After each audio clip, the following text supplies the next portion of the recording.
Hi friends, మీకైతే Maggi చేయాలంటే ఇలా అయితే ఒకసారి ట్రై చేయండి. చాలా అంటే చాలా సింపుల్ ఈజీ ప్రాసెస్లో అయితే చేసుకోవచ్చు.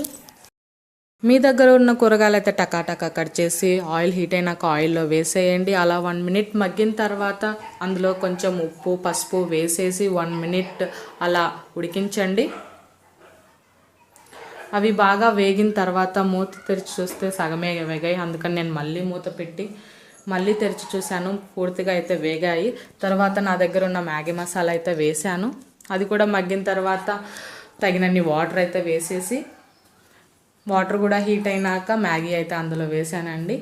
ఇంకా 1 మినిట్ తర్వాత మ్యాగీ చూస్తే 80% అయితే రెడీ అయిపోయింది. అలా ఒక 30 సెకండ్స్ అలా పెట్టేశాను. పూర్తిగా అయితే రెడీ అయిపోయింది. చాలా అంటే చాలా టేస్టీగా సింపుల్గా చేసుకోవచ్చు. మీరు కూడా ఒకసారి ట్రై చేయండి. మా హస్బెండ్ అయితే తిని